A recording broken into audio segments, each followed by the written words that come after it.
Hey guys, welcome to Elik Designs by Devin. Today we're going to be transforming this beautiful antique console. We're going to do a two-toned bottom with an antique finish and a natural wood top. I'm going to begin today by sanding the top down with 100 grit sandpaper. Once I've gotten to the natural finish, I will buff with 200 grit sandpaper to remove any marks that the sander may have left.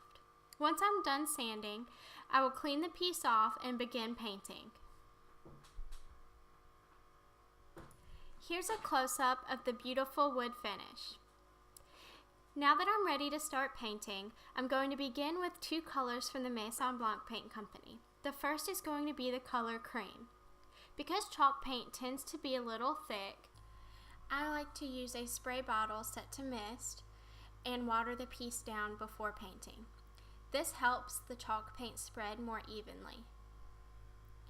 I'm using a round synthetic chalk paint brush, and I will go back in with a dry foam roller to really decrease any brush stroke marks. It's going to give a flawless airbrushed finish. Because chalk paint tends to dry very quickly, sometimes I'll spray my paintbrush with water to help blend the paint better.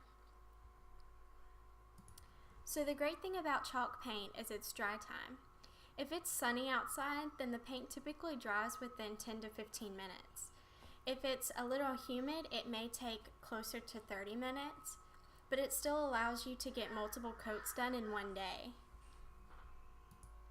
Typically, if you're painting a darker piece of furniture with a lighter shade of paint, it will need 2 to 3 coats. Because I'm using a light blue shade, I'm going to do 3 coats to ensure full coverage. When painting, I did get a little bit of paint on the metal bars. However, that was very easy to remove with a wet washcloth. Here I'm repeating the same steps as before. I mist the piece with water, go in with a paintbrush, and then finish with a foam roller. I am using the Maison Blanche paint company for today's video. However, they do tend to be a little more on the expensive side, running at about $30 per can. If you're looking for something a little more affordable, I highly recommend trying Dixie Belle Paint Company or DIY Paint by Debbie's Design Diary. The DIY Paint by Debbie's Design Diary runs about $14 a can, and the Dixie Belle paint runs about $9.95 a can. Both are great paint selections with good quality and multiple colors to choose from. So I am using a round synthetic chalk paint brush today by Paint by Pixie paintbrushes. I find that when compared to a flat angled paintbrush, a round paintbrush makes it easier to get into details, especially in combination with a foam roller. It gives such beautiful results so effortlessly. And in a minute we'll get an up-close video and you can see just how quick the process is. So it's just very quick, very easy, and you get smooth results without any brush strokes. So I'm going to go ahead and finish up the first coat of paint, and then I'm going to let it dry about 15 minutes, and I'm going to do 2 more coats of paint.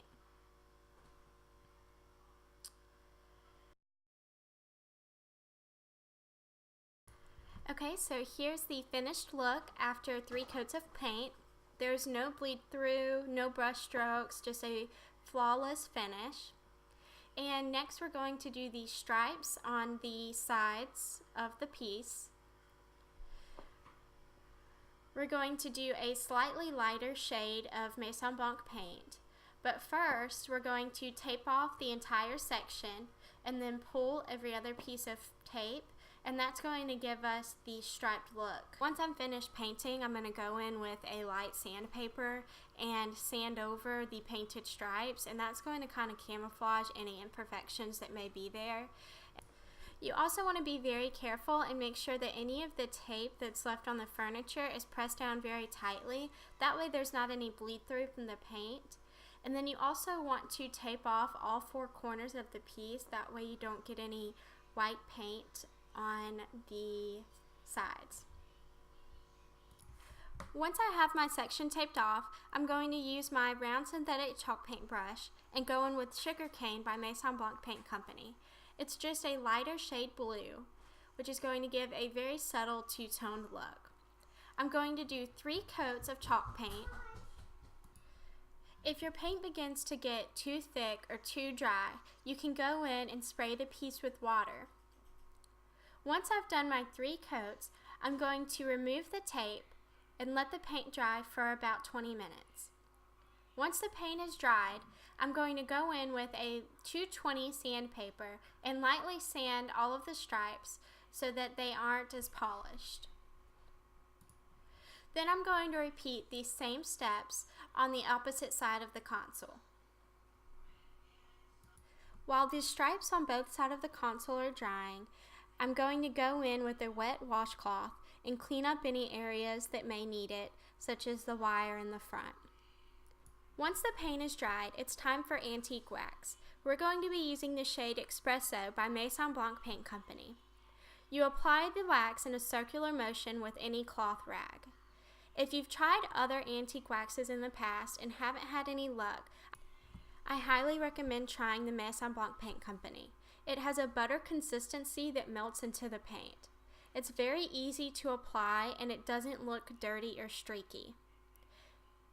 The shade Espresso drastically changes the color of the paint. Instead of it being a pale blue, it's more of an antiqued blue. You want to make sure that you blend the wax until it's completely melted into the paint. Once the wax is completely blended, you'll have a seamless finish. Here's a close-up of what that will look like. Next, we're going to use the same antique wax in the shade Espresso to stain and seal the natural wood finish on top. Here's an up-close video of how beautiful this finish is. The antique wax really gives it a natural, warm feeling. You can still see the beautiful wood grain. Once I'm done applying the wax to the top of the console, I'm going to move to the front of the console, apply the wax there, and then highlight with a liquid gold leaf. Here's a look at the finished transformation. If you have any questions about the process, please feel free to leave a comment below.